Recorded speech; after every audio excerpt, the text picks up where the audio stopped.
Cadê o povo dessa live? Boa noite, galera. Chamar todo mundo. Oi, Amanda. Chama todo mundo aí, vamos compartilhar no aviãozinho. Que a live hoje vai ser boa. Sempre é, gente.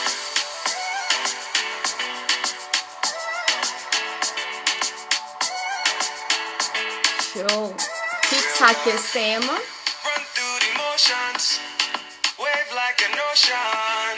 Boa noite.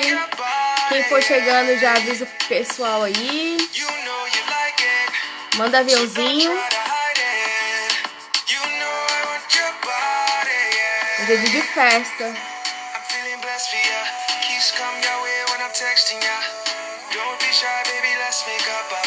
Só fixar esse tema aqui. Facilitar pra gente, né?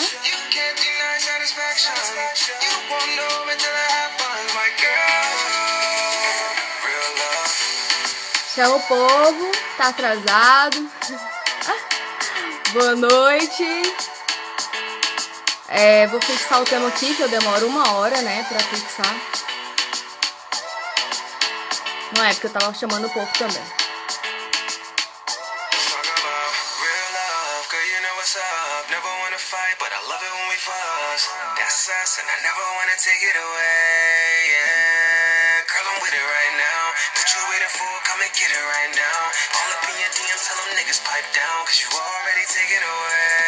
Boa noite, galera. Chama o pessoal aí que tá atrasado. Vou diminuir o som aqui pra gente já começar. Boa noite pra quem não dei boa noite ainda. Tava aqui perto que eu tava fixando o tema. Espero que estejam todos bem. Se você ainda não chamou a galera que você conhece, que tem interesse em ouvir o que a gente vai falar hoje, nessa live, Dia do Psicólogo, a gente vai falar sobre a psicologia jurídica, convidadas especiais da Tríade, Psi Assessoria, Mariana e Euquiane, a terceira sou eu no caso, né? E já vão chamando a galera aí, galera do direito, galera da psicologia, alunos, interessados, curiosos.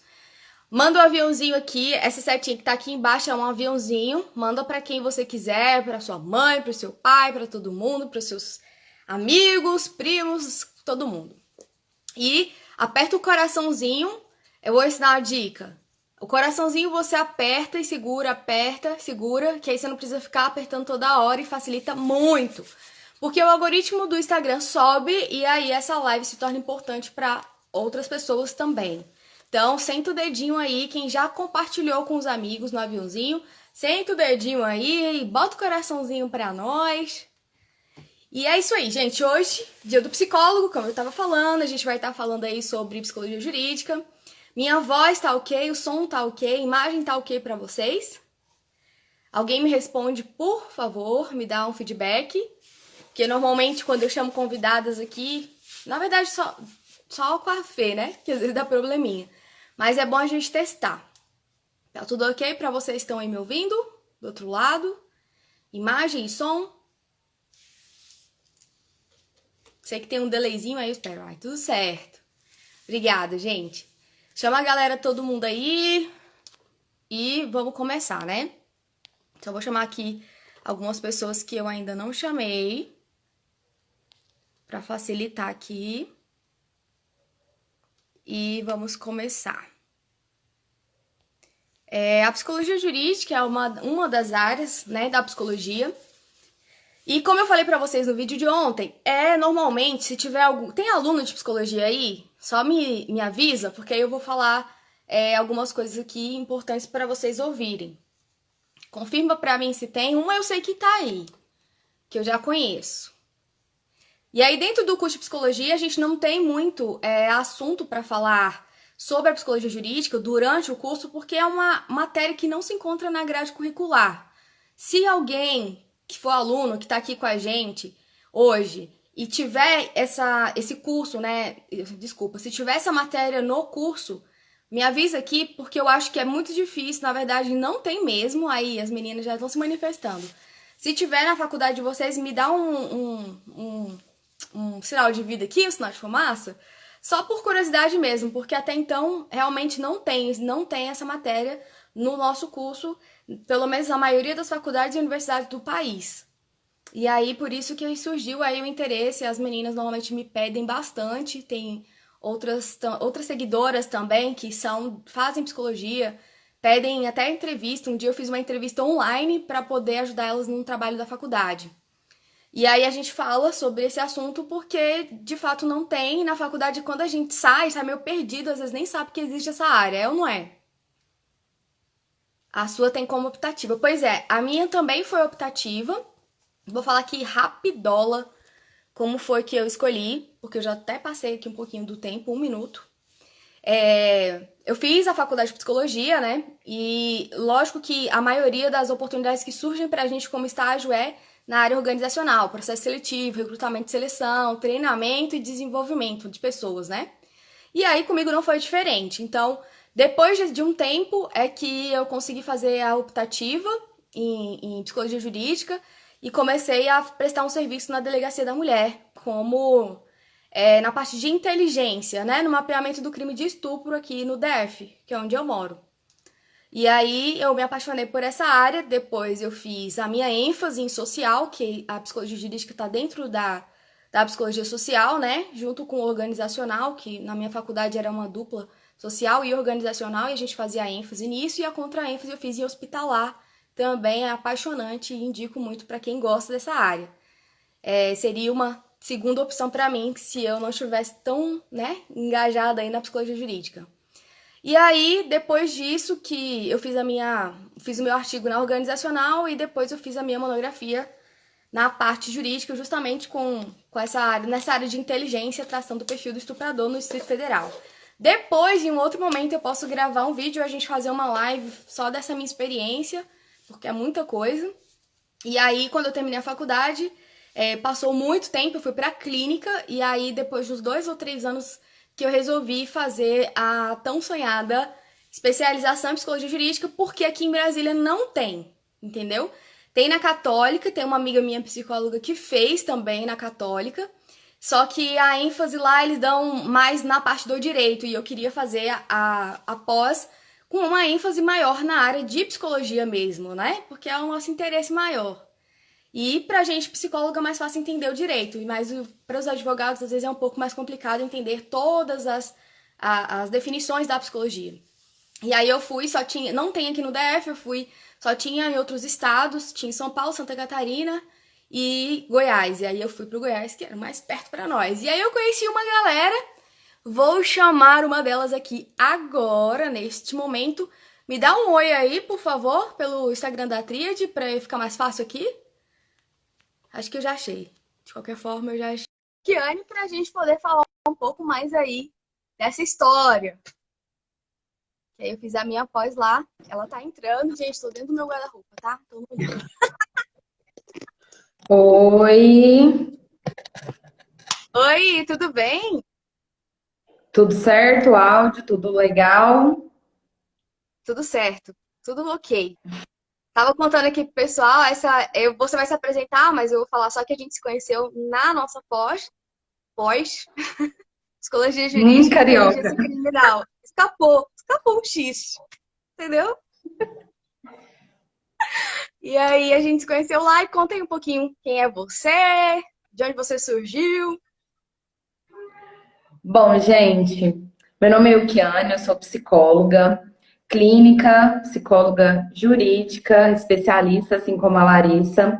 Bom, hoje resolvemos fazer essa live aqui, ela, né, com a brilhante ideia do Lar em Prosa, nos convidou, eu e a Mari, que é outra idealizadora da Tríade, para juntas falarmos um pouquinho sobre o que é a psicologia jurídica, o que é a tríade, o que a psicologia jurídica se propõe. Então, cá estamos nós para falar um pouquinho da psicologia jurídica, como nós nos conhecemos.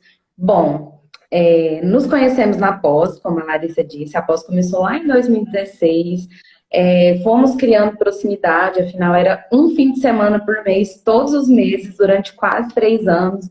É impossível não criar laços, e que bom que nós criamos, porque desse laço, dessa amizade, surgiu a tríade, né? Uma ideia da Mariana, que vai vir logo depois de mim também, contribuir um pouquinho aqui com vocês, de montar essa empresa de assessoria psicojurídica. Mas, Euquiane, o que que é isso? O que que vocês fazem? O que que vocês se propõem? Como que eu posso acionar vocês? O que que eu preciso fazer? E é isso que nós viemos falar para vocês aqui hoje. Um pouquinho da tríade, um pouquinho do que é a psicologia jurídica. Quer acrescentar alguma coisa? Não, só falar aqui que a Mariana, uma seguidora, falou que na minha tem a disciplina. Eu tinha perguntado para as meninas aqui, para a galera que está online, que é aluna, se tem a disciplina. Na sua faculdade tinha disciplina de psicologia jurídica? Não, na minha faculdade não tinha disciplina de psicologia jurídica, mas eu tinha o estágio. Então era muito louco, assim, porque não tinha na grade curricular, mas quando nós fomos para o estágio, tinha a opção do estágio em psicologia jurídica. Foi quando eu decidi fazer o estágio, e no estágio a gente aprendia tudo, teoria e prática. Ah, Foi legal. bem denso, foi bem denso, porque pensa o conteúdo de psicologia jurídica todo em 6 meses já para o estágio, mas foi muito satisfatório. Também comecei a procurar pós nessa área, tive professores inspiradores, o conteúdo também muito interessante, e foi quando caímos de paraquedas naquela instituição maravilhosa que nos conhecemos e que tudo começou. Na minha faculdade era a disciplina optativa, como algumas das meninas falaram aqui, e também era isso, era prática e teoria ao mesmo tempo num semestre, né? Porque a optativa é só na verdade é uma degustação. Eu já tinha feito um curso de formação era psicologia jurídica e laudos periciais. Eu fui fazer em Belo Horizonte porque aqui não tinha. E aí eu fiz, foram 2 finais de semana, um em agosto e um em setembro. Mas aí já tinha muito tempo, foi o meu primeiro contato com a psicologia jurídica de fato.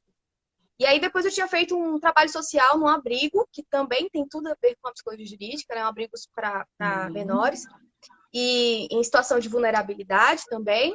E aí depois eu voltei para o estágio, mas eu para um abrigo, mas era um outro abrigo. Mas aí lá nesse abrigo, eu tive contato com os meninos que já estavam grandes, lá no primeiro abrigo que eu fiz no começo da faculdade, o trabalho social, foi muito legal.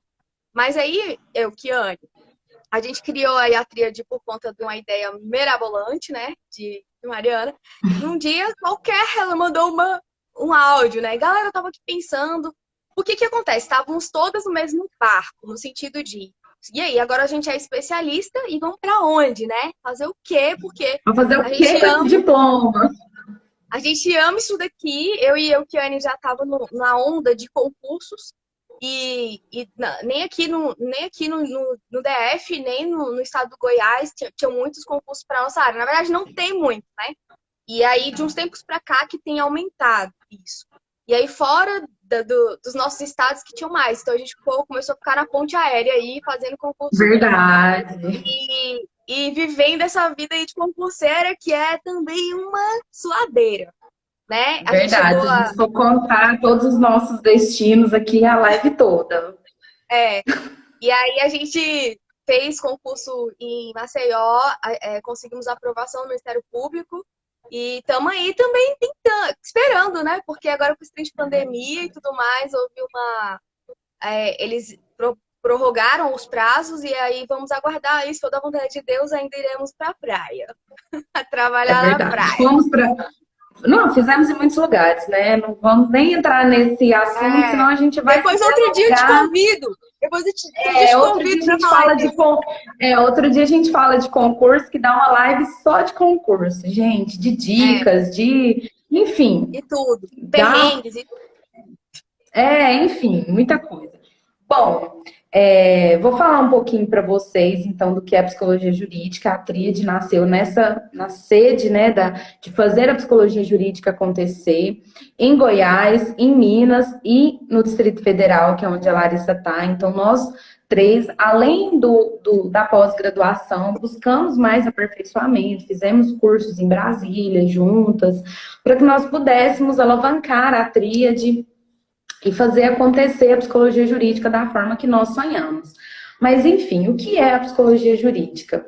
Gente, a psicologia, ela é muito vasta. Ela tem várias ramificações, né? Nós ficamos muito presos ao pensamento de psicologia clínica, mas tem a escolar, tem a social, hospitalar e tem a jurídica, que é uma ciência, assim, uma área da ciência relativamente nova, né? Começou a ser mais difundida a partir do século XX e reconhecida pelo CFP nos anos 2000. Então, ela sim, saiu da adolescência esses dias, tem 20 anos a psicologia jurídica, Igual eu. ainda tem muito, sim, igual a gente, bem novas.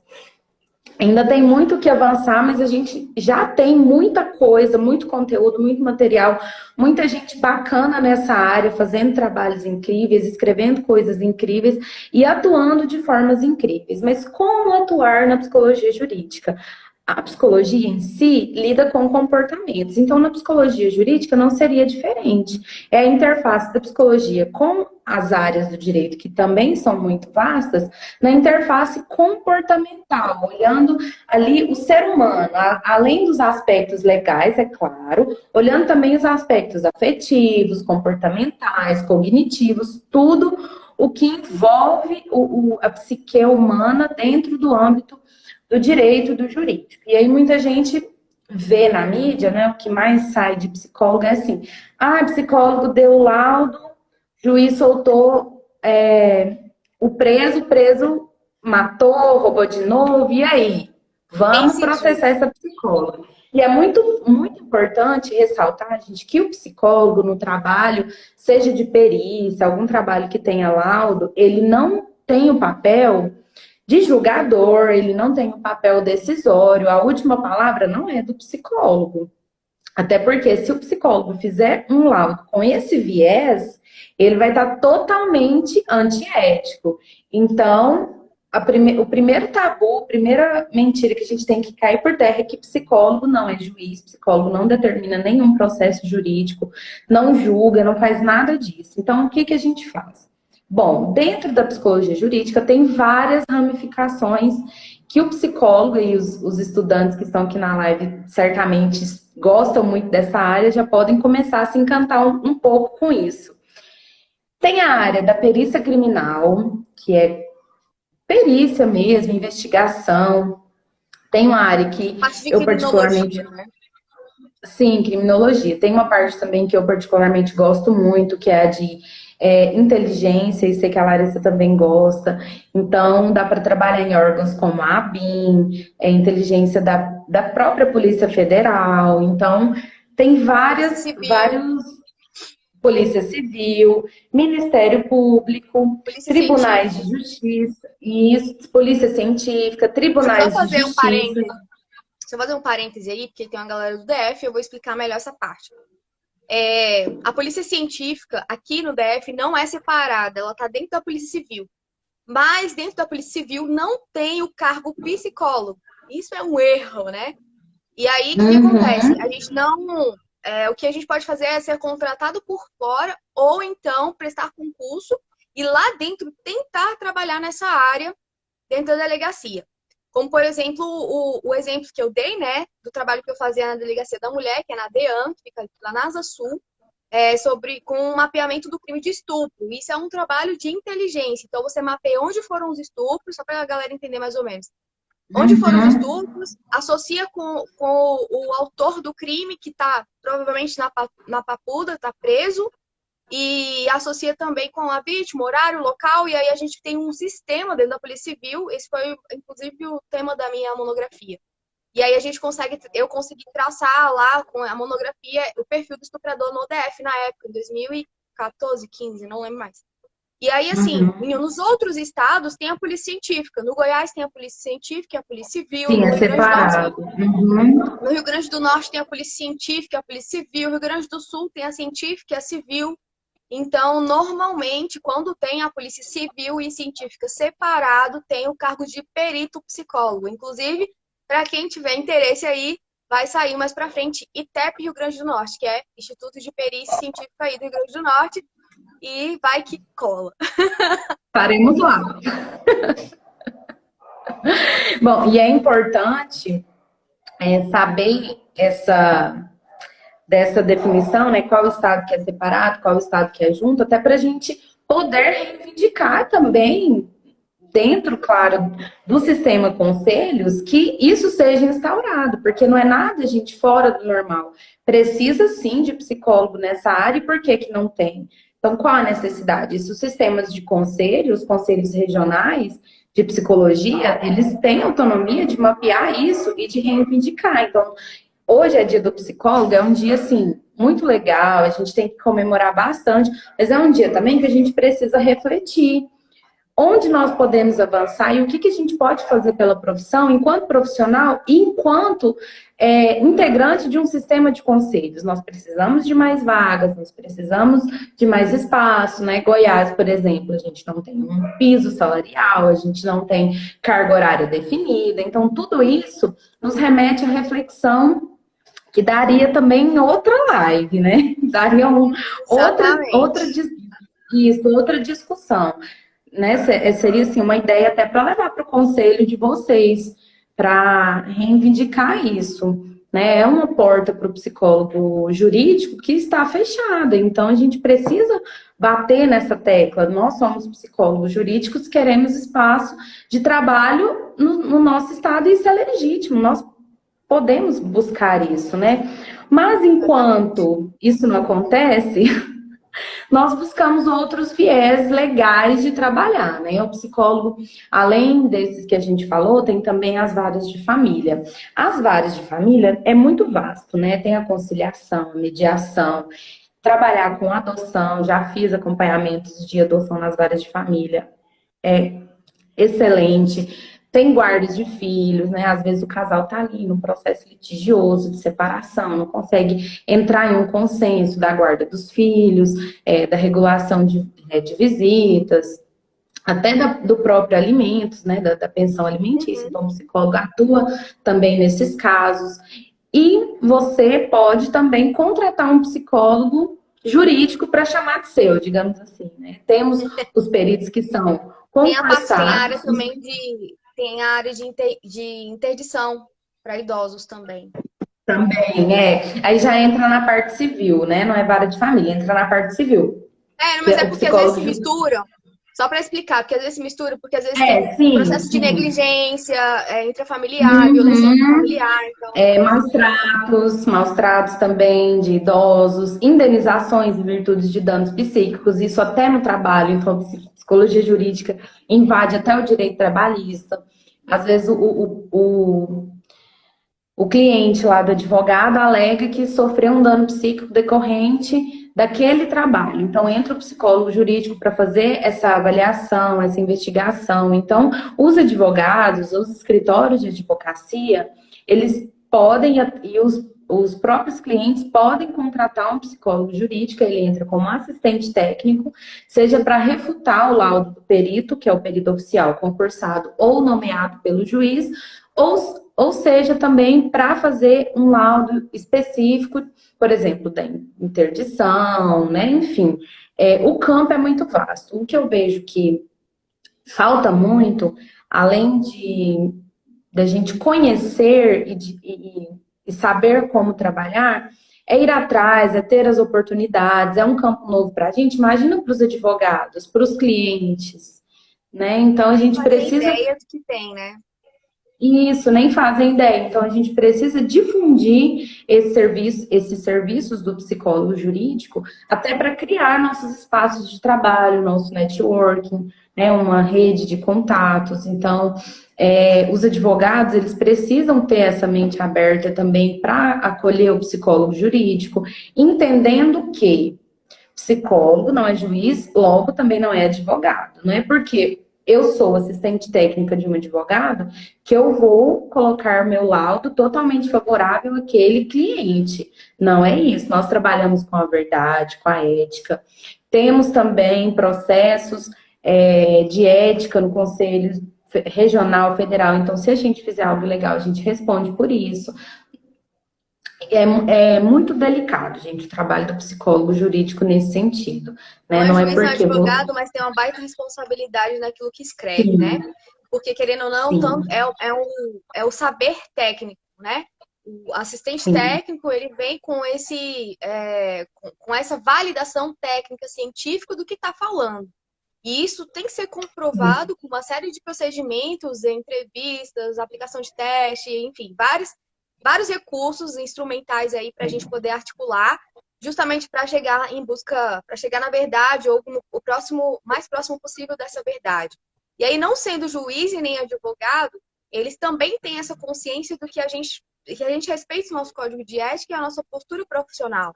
Então, nada dali vai estar sendo mentira, pelo menos né? Não teria que ser, a gente sabe que existem Sim, profissionais e sim. profissionais em qualquer área, É. inclusive na psicologia também tem profissionais que não são éticos.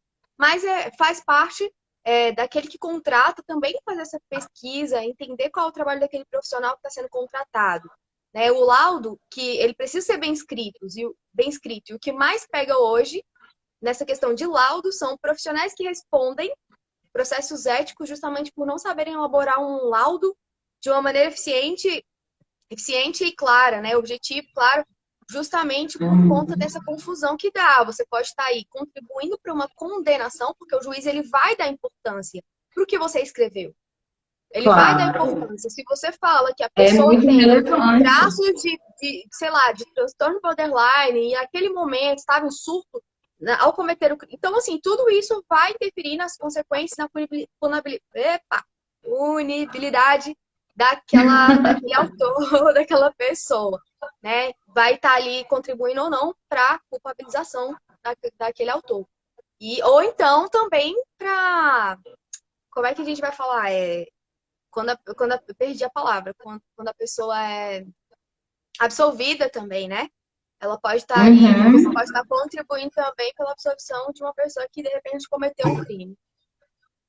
Sim, e a sua responsabilidade profissional sobre isso, né? É uma linha muito tênue, é um trabalho muito sério, que nós, enquanto profissionais da psicologia jurídica, precisamos ressaltar e impor, como a Larissa disse, existem profissionais e profissionais. Então, não queremos ser aqueles profissionais que respondem processos, que fazem laudos mal elaborados, que só porque o cliente está pagando eu vou escrever o que ele quer. Não, não é assim. Nós precisamos fazer nosso nome de forma ética, principalmente nós lidamos com vida, seja em qualquer área da psicologia que for, seja na escolar, na clínica ou na jurídica. Nós lidamos com vidas, com sofrimentos. Pensa comigo, o casal que está ali em litígio, eles estão sofrendo, os filhos estão sofrendo. Então, nós vamos brincar com uma coisa dessas? Um idoso que está sendo interditado. Gente, isso é muito sério. Assim como também o próprio direito requer muita leitura, a psicologia não é diferente. Cada dia muitas coisas se atualizam. Nós temos resoluções do Conselho Federal de Psicologia para a atuação do perito, do assistente técnico, da própria psicologia jurídica. Então, nós não andamos a ermo soltos no vento, né? Tudo regulamentado, tudo certinho. E é muito interessante quando a gente vê isso na prática, né? A Mari vai trazer um pouquinho dessa vivência da diferença da clínica com a psicologia jurídica, que muita gente confunde também, mas também a gente vai trazer aqui um pouquinho para vocês dos casos, alguns casos famosos que foram notícias na mídia nacional, para nós pensarmos um pouquinho à luz da psicologia jurídica. Só voltar um pouquinho aqui para a gente falar um pouco sobre. A gente falou da Polícia Civil, Polícia Científica, Ministério Público, Tribunal de Justiça, Procurador, ai meu Deus, Defensoria Pública, Ministério Público e Tribunal de Uhum. Justiça. E a gente também tem atuação na Polícia Militar. A atuação da Polícia Militar é um pouco Sim, diferente. Também tem o trabalho de inteligência dentro da Polícia Militar, né, por conta do policiamento ostensivo, mas é uma inteligência mais voltada para a população, para a segurança pública, no sentido de fiscalização, de entender qual é prevenção. a prevenção, exatamente. E, além disso, dentro do próprio comando, né, do próprio ambiente ali dos policiais, do militar, que é a saúde emocional do militar, porte de arma também, Uhum. de fogo, foi até um dos cursos que a gente fez também, que determina aí a saúde emocional, né, e a inteligência emocional na hora do combate, se essa pessoa está apta ou não para o porte de arma, em que momento ela porte e posse, né, que existe uma diferenciação.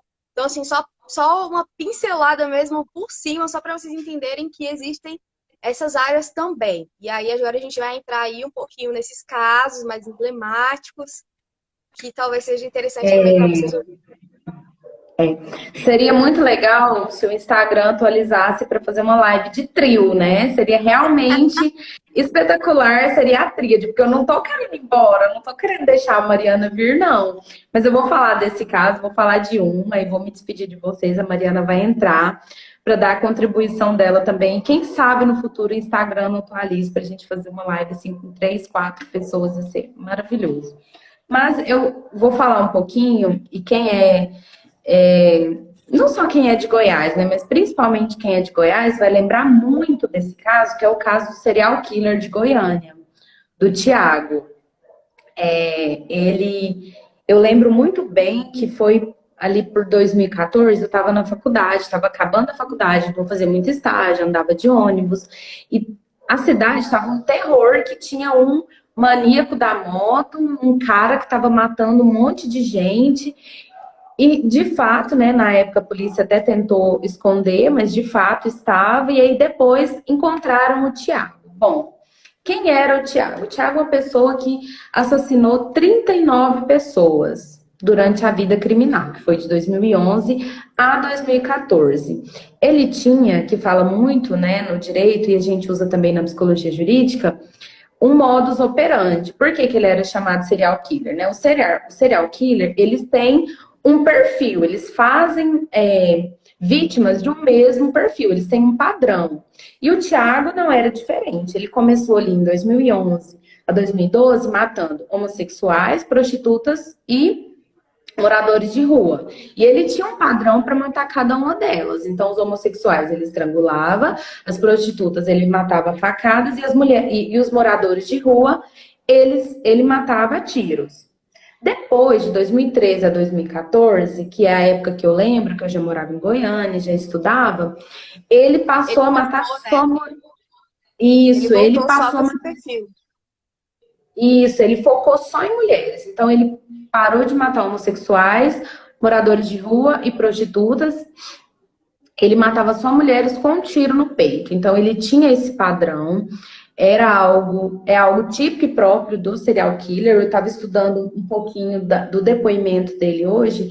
E no depoimento dele, ele não fala vítima tal, vítima tal. Ele deu números, vítima um, vítima 2, vítima 3 para as vítimas dele. Então, a gente vê muito traços de psicopatia, né? O laudo dele deu isso, dos psicólogos, dos psiquiatras que cuidaram dele.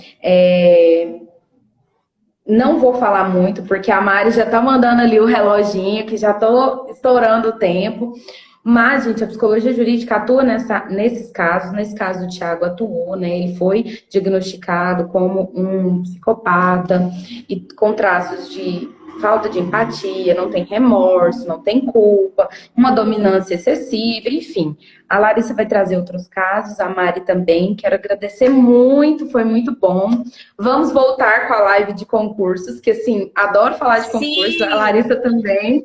Vamos fazer agora, a Mari vai entrar para falar mais um Só, pouquinho com vocês. só um print aqui, eu e você, tá? Pra gente documentar. Aê! Obrigada pela sua Tchau, presença. Até a próxima, obrigada, tá? gente. Beijo. Enquanto a Kiane sai e a Mariana entra, eu vou falar aqui um pouquinho com vocês de Stoffen. Acho que é um caso que todo mundo aí já, né, já ouviu falar, ou em algum momento da vida entende que foi um caso que marcou o país, né? Porque até então não era tão comum a gente ouvir histórias de criminosos assim dentro da própria casa, e ainda mais com essa peculiaridade de sendo uma filha matando os pais. Eu acho que De um tempos para cá, isso tem se tornado um pouco mais documentável, né? As pessoas têm trazido muito mais para a mídia esse assunto, mas não que isso nunca tivesse acontecido. Vou chamar aqui Mariana e aí vou continuar falando, tá, gente?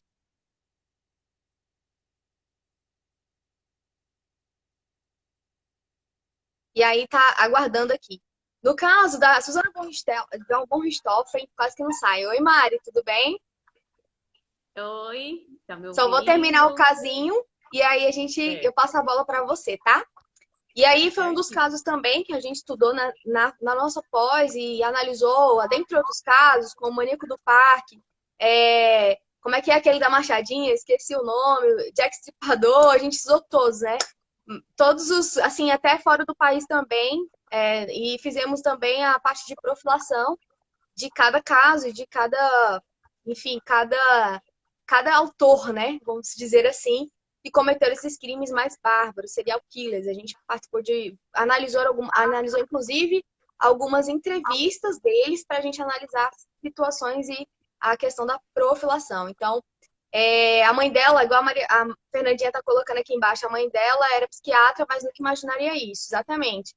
A mãe dela era psiquiatra, né? Eles viviam uma vida muito metódica, os filhos estudavam muito, eles eram muito cobrados em relação a isso, o que não justifica, né? Mas em dado momento ela entrou aí com esse relacionamento, todo mundo acredita que era um golpe, né, que ela queria dar na família. E no fundo, não foi isso que aconteceu. Ela não queria o golpe dos pais, na verdade, foi uma situação muito de revolta, porque eles não aceitavam o relacionamento dela, né? E aí foi meio que uma manobra aí que ela utilizou para se ver livre desse problema, né? Eles chegaram a viajar, os pais chegaram a fazer uma viagem, ficaram alguns dias fora. Então ela ficou em casa com o namorado, com o irmão e vivendo uma vida de casado, praticamente. E aí, nessa vida de estar sem os pais, foi que ela teve essa ideia de poder estar aí executando o crime para se verem livres, de certa forma. Foi feito o rochá na época, né? Foi Bem comprovado. divulgado Hã? na mídia, né? Foi bem divulgado esse Foi teste. bem divulgado. O rochá é um dos testes utilizados aí, principalmente na psicologia jurídica, para essa análise de perfil criminológico e até avaliação psicológica, né? E ainda deu traços, né, de psicopatia também, e vários, acho que borderline também, se eu não me engano. E aí, no caso, depois de uns anos, repetiram e não deu nada. Foi quando começou a afrouxar um pouco a situação para ela, e aí eles estavam estudando, pelo menos a última vez que eu fui ler sobre o assunto, a possibilidade da reaplicação do teste. Então, é um caso emblemático. Ela conheceu várias amiguinhas, né? Lá no Tremembé, lá, que foi aquela do Yoki, né? Que matou o marido, esqueci o nome dela agora também. E fez amizade aí com várias pessoas. Nardone, que foi outro caso que também estudamos muito. São melhores amigas agora, inclusive. E é um problema, né? Mas a gente tenta fazer o máximo do nosso trabalho dentro da psicologia jurídica para estar tendo a perspectiva um pouco mais clara de todos esses perfis, né, Mariana? Porque tudo que a gente coloca, igual, por exemplo, o Rorschach foi um teste que provavelmente foi mal aplicado ou mal interpretado, porque é um teste que dá muito trabalho para aplicar, dá muito trabalho para corrigir, e Ele provavelmente necessita não fizeram um laudo completo, de uma pós-graduação para aplicar esse o teste, para Rorschach. você entender, corrigir. É um teste muito complexo, né? Então, realmente demanda muito estudo, experiência para estar aplicando, né? Eu ainda tenho vontade de Elisa fazer. Matsunaga. E o Kiane colocou aqui, ela colocou Eliseu, mas é Elisa Matsunaga, né? Acho que era isso que ela quis dizer. E só fala um É, pouquinho mais alto, que pelo menos pra mim tá um pouco baixo. Não sei se pro pessoal também tá. tá me escutando? Tô. Aí Não, você tenta. melhorou? Pronto, Melhorou? melhorou. Certo. E aí eu passo a bola pra você agora. Bom, primeiramente, né, Larissa, agradecer, né, essa iniciativa de da gente estar falando um pouquinho hoje sobre a psicologia jurídica, né, expor também a tríade, a ideia da tríade, como que começou, né? E sempre tem muitas pessoas que perguntam, e a tríade e tal, como que funciona, né? Então, acho que esse é um momento ideal para a gente estar falando em comemoração ao nosso dia.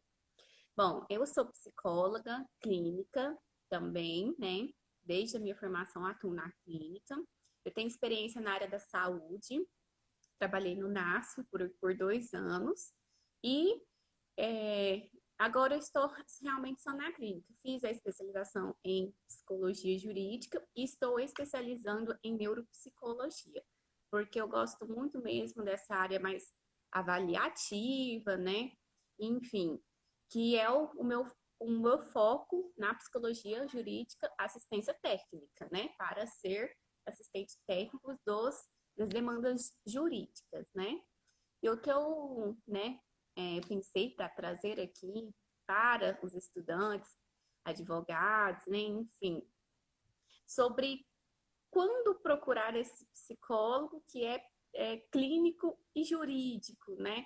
Tem essa dificuldade de compreensão, porque eu vejo isso na clínica, né? Recentemente, uma paciente falou, mas você é especialista em psicologia jurídica? O que é isso, né? Aí a O que você tá gente fazendo perguntou, aqui, né? como assim? O que é psicóloga jurídica? Jurídica é tribunal de justiça, né? É direito, enfim. Então, a gente explica da forma mais didática para a pessoa compreender, né? Então, eu costumo dizer, olha, eu sou psicóloga clínica, mas a especialidade em psicologia jurídica traz muitos conhecimentos na nossa prática clínica, né? Porque nós podemos atender pessoas que estão em processo de separação, pessoas que sofreram algum tipo de violência, né? Desde sexual, psicológica, né? Enfim, física. Famílias que estão em processo de adoção, né? Então, são várias demandas que a psicologia jurídica tem a contribuir na clínica também, né? E só que o terapeuta, né, nós, enquanto psicólogos clínicos, psicoterapeutas, não podemos ser peritos, né, de um futuro eventual processo, caso aquele indivíduo que está na terapia vai tentar entrar na justiça, né, enfim, para determinada demanda. Nós não podemos ser o perito para dar um laudo, né, psicológico para o juiz, dando ali informações do que é o melhor para aquele indivíduo, né? Nós, na verdade, contribuímos Tem uma com perguntinha. declarações, né? Tem uma Oi? perguntinha sobre o Rorschach aqui. Você quer responder enquanto você fala aí? Tô só te Eles fazem. interrompendo, mas você pode continuar falando e Tá. Então, a respeito do teste, né? Assim, vamos falar rapidinho dele. O teste Rorschach, ele é um teste projetivo, né, de personalidade, né? Então, nós projetamos no teste algo principalmente que nós estamos vivenciando no momento, né? Então, o estresse pode influenciar muito, o ambiente que nós estamos vivendo, enfim, sono, fome. sim, e os nossos traços, né, mais fortes da personalidade nós vamos projetar. Porém, ele é muito influenciável no realmente o que é o estímulo externo mesmo, para nós estarmos projetando, né? Até no curso de porte de armas que nós fizemos, né? A questão da fome, do cansaço do dia para a pessoa chegar a fazer o teste influencia muito no resultado, que nem na verdade aquele resultado, né? Que deu um estresse altíssimo, mas pode ser que a pessoa passe um estresse fortíssimo. O mais importante é quem for aplicar entender que no teste, nenhum teste é suficiente sozinho. Então a gente Sim, passa por um processo de entrevista, anamnese profunda, outros testes. Então o aglomerado de tudo no final é que vai nos dar uma resposta mais clara e mais assertiva, né? Porque sim, como às vezes o seu estado no momento pode estar alterando ali o resultado do teste, isso pode mudar em um teste específico. Mas se você juntar todas as informações que você tem, você vai conseguir chegar na raiz ali da personalidade, dos traços da personalidade daquela pessoa. Então, o resultado do teste pode mudar, no entanto que eles repetem, né? De tempos em tempos tem que repetir os testes, mas normalmente os traços específicos de personalidade, eles não vão ter uma mudança tão grande assim. Se você tem algum transtorno, por exemplo, um transtorno de personalidade, isso não vai mudar no teste. Então, Você acha que era eu isso que sabia. estava perguntando, Fernanda? Só responde aí se foi. E assim, eu até comecei a pensar aqui, é, enquanto adolescentes, né, a passar por um teste de personalidade do Rorschach. Daqui 10 anos, provavelmente haverá muita mudança nesse resultado. Por quê? Pela maturidade, né, pelas experiências da vida, enfim. Há sim uma alteração, mas sempre tem ali os mesmos traços que é da personalidade que é construída desde o nosso nascimento, né? Que com o decorrer da nossa vida a gente vai fidelizando esses traços da nossa personalidade, mas o ambiente influencia sim na nossa mudança, né? Comportamental, das nossas emoções, enfim. Exatamente. Certinho? Acho que respondeu. Bom, agora vamos voltar na parte que eu estava da de psicoterapeuta, né? Como perito, né? Então, gente, então, vocês que estão aqui assistindo, estudantes, né? E pensam na psicologia jurídica, mas querem a clínica também, enfim. Vocês podem ser os dois, mas com demandas diferentes. A partir do momento que você é nomeado pelo juiz para fazer uma avaliação ali psicossocial de uma separação ali que envolve crianças, né? Enfim, de guarda. Se você conhece essas peças, você conhece essa família, essas pessoas, você nem pode avaliar, né? Nem pode ser o perito dessa causa jurídica, né? Por quê? Pelas questões de emocionais que envolvem ali por conhecer, e o psicólogo tem que ser imparcial, né? Então, que tem a justificativa para o juiz para não exercer essa perícia. Mas, a partir do momento que você vai lá, faz a perícia daquela família, você não pode ser psicoterapeuta dessa família também, né? Vice-versa. Da mesma forma que eu sou psicoterapeuta, não posso ser a perita, nem enquanto perita eu sou psicoterapeuta do caso. São Exatamente. realmente atuações diferentes. É Quer falar isso. alguma coisa? Não, é isso mesmo, assim, a gente diferenciar, né? Porque muitas vezes você vai estar com um psicoterapeuta e vai receber uma demanda de perícia. Já aconteceu comigo, inclusive. Eu estava atendendo Uhum. uma criança na época, 5 anos, existia um processo de guarda, e aí, depois, esse ano, inclusive, eu fui chamada no tribunal para ser ouvida como psicoterapeuta. E eu, psicóloga jurídica. Então, eu fiquei assim, caraca, que caso, entendeu? Eu queria muito pegar o caso, mas não pode. Você, enquanto psicoterapeuta, você não pode ser perito daquela pessoa que você atendeu no contexto psicoterapêutico, né?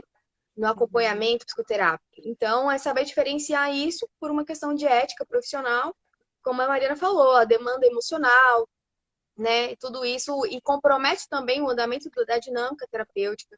Enfim, são várias consequências negativas ali para os dois lados, tanto para o processo Uhum. judicial quanto para a dinâmica psicoterapeuta. Então, é saber mesmo separar isso e as suas demandas de acordo com o que você estiver atuando com aquela pessoa especificamente, né? E Sim. assim, uma das coisas também que é legal a gente falar é que existem trabalhos colaborativos também.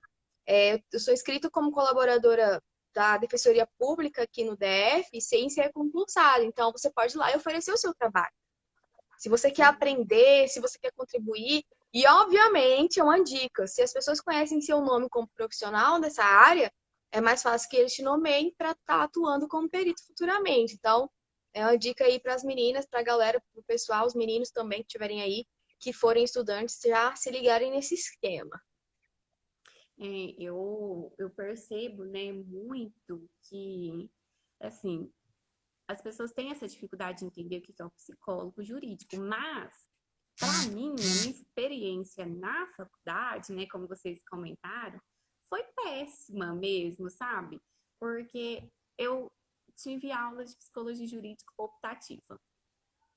e a professora só passava transtornos psicológicos, né? Assim, que é conteúdo de psicopatologia, de psicopata, pedófilos. Ela não falou que é o judiciário, a atuação desse psicólogo no judiciário, na penitenciária, né? Enfim, sabe? E eu fiquei assim, nossa, que ser psicólogo jurídico, Deus me livre, né? Foi bem assim a minha primeira impressão. E aí eu tinha que ter horas, né? Como nós, estudantes, sofremos pelas horas, né? Para a gente formar. Fui a Goiânia no evento do Conselho Regional de Psicologia sobre psicologia jurídica. Nossa, eu falei, gente, que mundo que eu estou vivendo. Que eu... É isso a psicologia jurídica? Meu Deus, eu fiquei tão fascinada que eu falei assim, gente, é isso que eu quero para minha vida. Interessante, Larissa, que nós temos algo em comum, né? Eu entrei na psicologia, eu quero ser psicóloga hospitalar, quero trabalhar na saúde, era isso. Então, todos os meus trabalhos eram para a psicologia hospitalar, para debater com a psicologia jurídica, meu Deus, ai, estou apaixonada, o que é psicologia hospitalar, né? Enfim, então, realmente, eu fui ter contato com a psicologia jurídica na metade do curso, que eu fui entender realmente o que era ser psicólogo jurídico. E ó, Uhum. está há quantos anos a psicologia jurídica, né? Só que eu vejo também que ela está tomando espaço agora no mercado de trabalho. Estão Sim. falando mais que ser perito, que ser psicólogo jurídico, né? Enfim, aí o Ken tá aí rindo, mas é fato, gente. É fato. Eu falava assim, Deus me livre de ser psicólogo jurídico. Você falou Mas aí eu vejo da psicologia penitenciária, é algo também que a gente não tinha citado.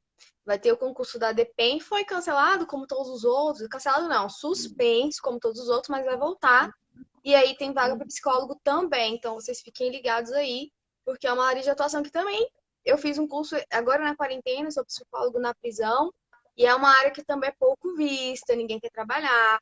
Mas assim como a hospitalar, assim como a criminal, tem que ter um pouco de estômago para estar lá dentro. E sim. inteligência emocional. Mas até lá, você pode estar cuidando dessa parte também, se você deseja trabalhar com isso. E eu acredito fielmente, assim, eu acredito muito que, como ela está crescendo no mercado de trabalho, a psicologia jurídica, ela tem muitas oportunidades de estar atuando. Só que no Brasil, né, infelizmente, ainda eles não dão tanto essas oportunidades como nós vemos no exterior, né? Que assim, a gente está trabalhando junto com a polícia, realmente aquele cargo de psicólogo, a gente vê muito isso nas séries americanas, né? A gente percebe muita atuação do psicólogo jurídico. Então, na questão da psicologia penitenciária, né? Gente, é tanto trabalho para o psicólogo jurídico, mas tanto que ele não consegue, ela só um psicólogo para um presídio inteiro. Um psicólogo. Então, tipo assim, as avaliações, os acompanhamentos terapêuticos dentro da prisão, né? Enfim, não tem tempo, ele nunca cessa o trabalho, porque não tem ali mais profissionais para trabalhar, né? É, exemplo, nas delegacias da mulher, né? Para atender essas vítimas de violência. Gente, não tem, né? Enfim, até os próprios policiais não têm esse preparatório para receber essas vítimas, né? Os filhos Apesar que normalmente chegam traumatizados ali, chorando e tal, né? Passaram por alguma situação traumática ali no momento da situação toda. E aí faz-se necessário, sim, um psicólogo para estar atuando ali de uma maneira interventiva no ato da violência, né? sim, então eu acredito que nós estamos caminhando e estamos crescendo nessa área, né? E porque a prior é psicologia clínica, né? Vamos ser psicólogos clínicos, né? Psicólogo organizacional. Então, quando sai da faculdade, primeiro emprego fácil é dentro de uma empresa, né? Fazendo recrutamento e seleção, né? Então, na minha experiência, eu estou mais focada com assistência técnica mesmo, até fiz recentemente um curso de atualização de perícia e assistência técnica.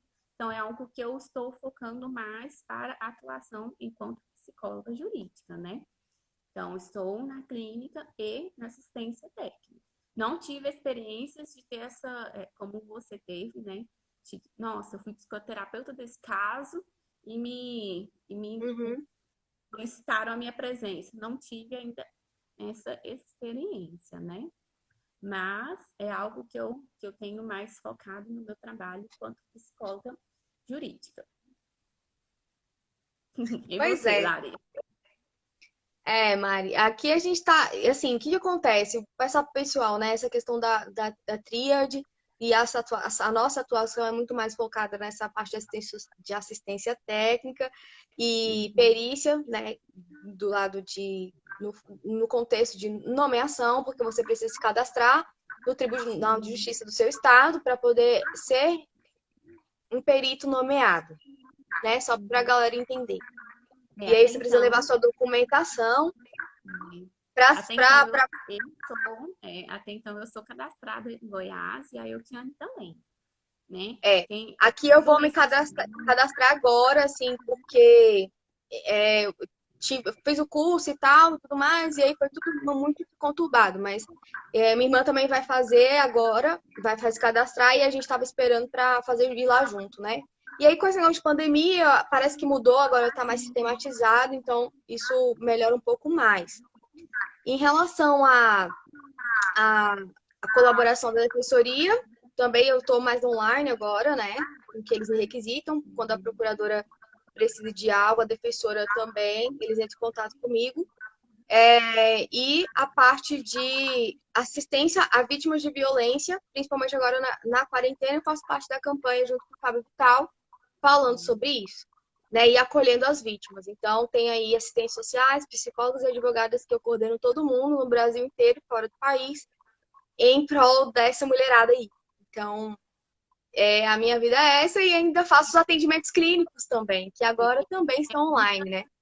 Responsabilidade, né, esse projeto, né, Larissa? Então, a gente vê tanto que é importante, né, assim, psicólogo jurídico em demandas que realmente são muito delicadas, né, você lida realmente com sofrimento, tanto psicológico, obviamente, mas há pessoas que sofrem sofrimento físico ali, né, é algo que realmente a gente tem que ter trabalhar isso para nós atender essas demandas, né? Porque é uma área realmente muito, muito delicada, mas, como eu tenho disse, é muito apaixonante também. A gente, É, nossa, que mundo, né? Que mundo diferente de uma atuação que você pode contribuir com o sofrimento, né, desse indivíduo, de famílias, né? Também, né? É muito voltado o indivíduo diretamente com essas famílias que estão adoecidas, né? é verdade. A live está chegando ao fim, eu quero te agradecer. E aí, enquanto eu te agradeço, se alguém quiser fazer alguma pergunta aí antes da gente encerrar, tá? Tá aberto. E, Mariana, obrigada mais uma vez. Obrigada pela parceria de sempre e também pela tríade, uma parceria profissional e, além disso, a nossa amizade. Obrigada por ter aceitado esse convite, né? Que a gente consiga aí falar ainda mais sobre outros assuntos, porque a psicologia ela é imensa e a gente tem muito assunto aqui para trabalhar e muitas vezes as pessoas não têm conhecimento de tudo o que elas podem estar recorrendo, né, com um profissional de psicologia. A gente está na área clínica também, então a gente faz aí. Eu faço o atendimento clínico, faço também mentoria, faço mentoria para empresas por conta de toda a experiência organizacional, então juntando aí a parte clínica e organizacional ao mesmo tempo na mentoria para empresas. E são poucas as empresas que se despertam para esse ponto, né, de cuidar da saúde emocional dos seus funcionários sem ter um RH ou sem ter uma equipe de treinamento, de desenvolvimento. E é algo bem novo também. Eu espero que a gente ainda consiga caminhar e trilhar aí um caminho, né?